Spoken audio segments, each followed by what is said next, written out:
Уважаемые подписчики, сегодня предлагаю испечь традиционный испанский хлеб из региона Кампо на севере Испании, в Кантабрии. С вечера приготовим закваску. Ингредиенты для закваски вы видите на экране.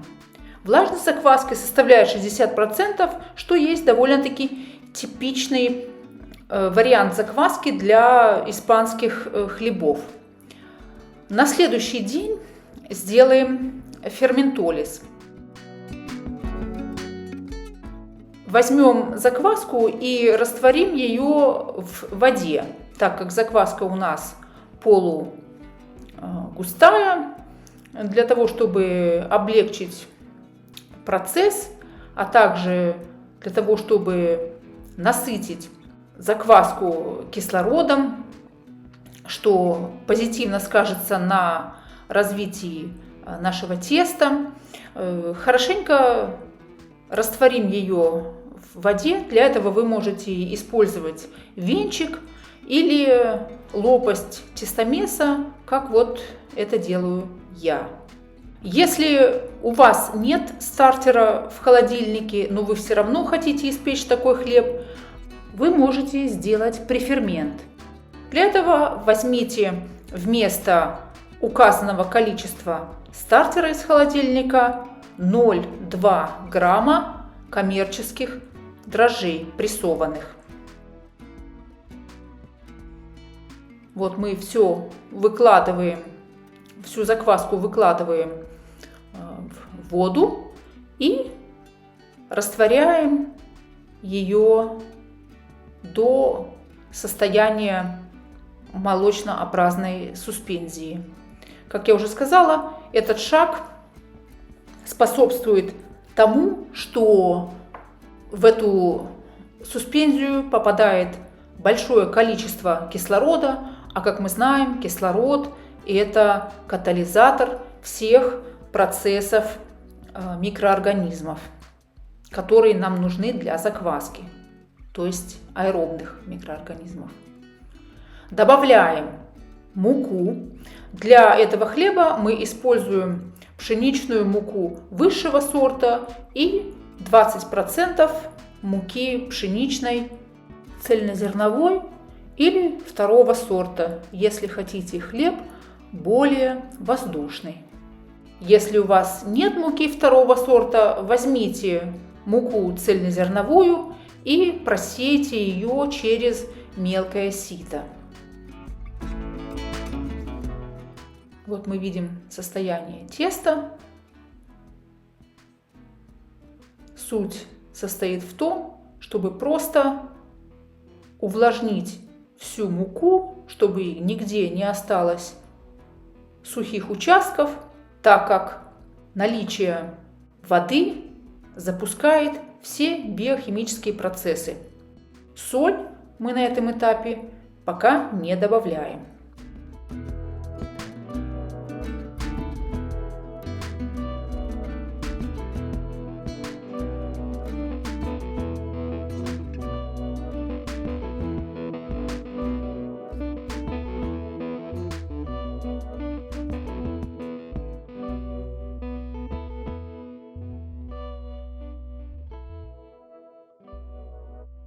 Накрываем и оставляем при комнатной температуре на 20-30 минут.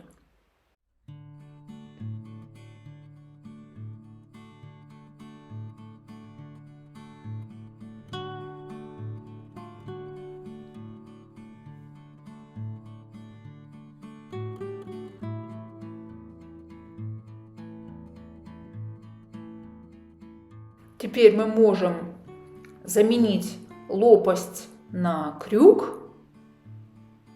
Это делать не обязательно, но, на мой взгляд, крюк все же лучше подходит для теста такой консистенции.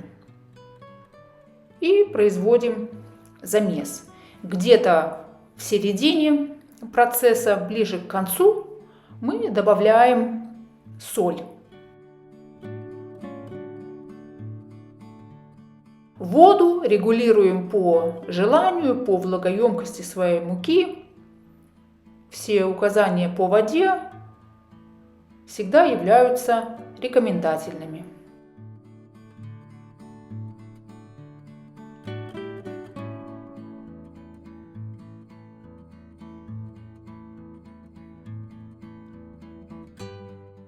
Раньше такой хлеб, как и любой хлеб, в Европе выпекали в деревнях в общинных печах, куда крестьяне приносили тесто для выпечки в определенные дни недели.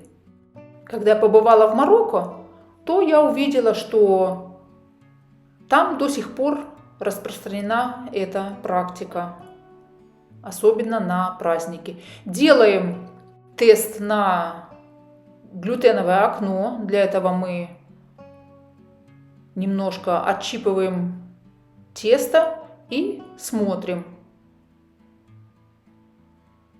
Несмотря на то, что у нас есть включение грубой муки, тем не менее, несмотря на это, тест на глютеновое окно все же должен давать хорошие результаты. Поэтому продолжаем месить, пока мы не убедимся, что тесто держит форму и не рвется неравномерными кругами. То есть тесто может рваться, но при надрыве оно должно образовывать четкий круг. То есть тесто может рваться и будет рваться при определенном натяжении, но разрывы будут иметь четкие края, и круг будет ровный.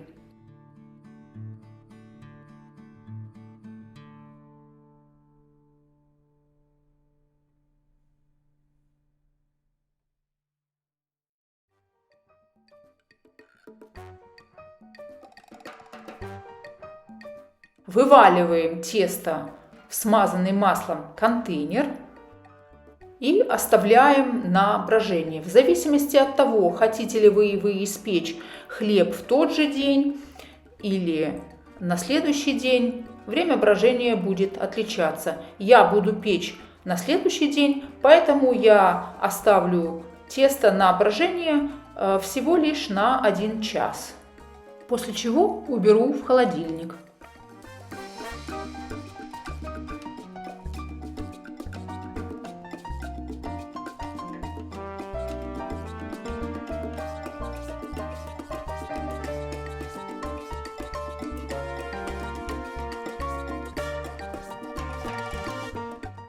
Вот так выглядит тесто спустя 1 час.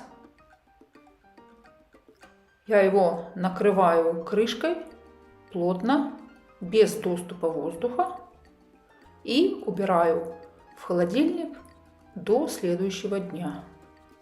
Температура должна быть не ниже 5 градусов для того, чтобы брожение все еще продолжалось. Поэтому обязательно отследите этот момент.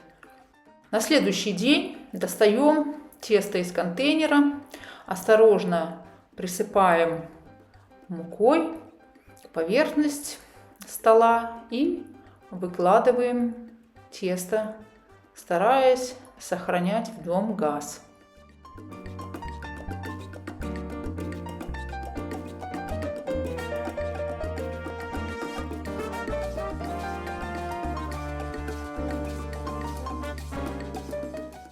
Осторожно формируем тесто в шар. Опять же, стараемся сохранять в нем газ. Если вы хотите получить хлеб на выходе с очень равномерной пористостью, то вы можете запросто хорошенько выбить газ из теста и затем сформировать шар.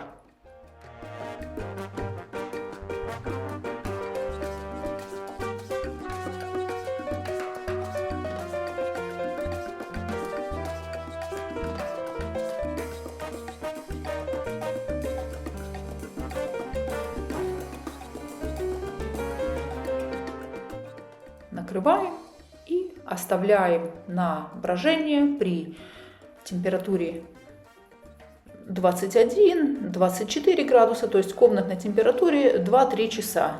Но смотрите по состоянию вашего рабочего помещения. Затем делаем отверстие в центре для того, чтобы сформировать его в виде калача. Форма калача очень распространена в Испании, особенно в ее северных регионах, но также и в Андалусии, там, где я проживаю. У нас тоже есть хлеб в виде калача. Это очень-очень часто встречающийся вид хлеба, форма хлеба. Стараемся делать отверстие достаточно большим и присыпаем мукой для того, чтобы во время выпечки оно у нас не закрылось. Делаем его даже больше, чем нам этого хотелось бы, потому что во время выпечки оно обязательно уменьшится в размерах.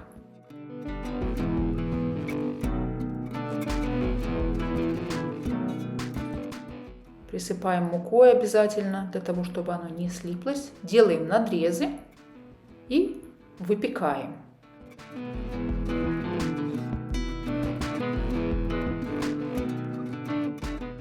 Выпекаем достаточно длительное время при не очень высокой температуре 230 градусов.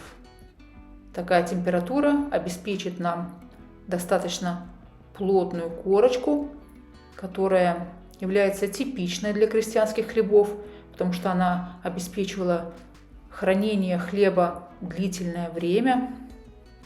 Мякиш, тем не менее, остается очень мягким, нежным и маслянистым на вкус. На мой взгляд, это очень вкусный хлеб, он очень прост в исполнении, не требует каких-то особых временных затрат, какого-то четкого планирования, поэтому я настоятельно рекомендую вам испечь этот хлеб и почувствовать настоящий вкус хлеба из региона Кампо на севере Испании, Кантабрии.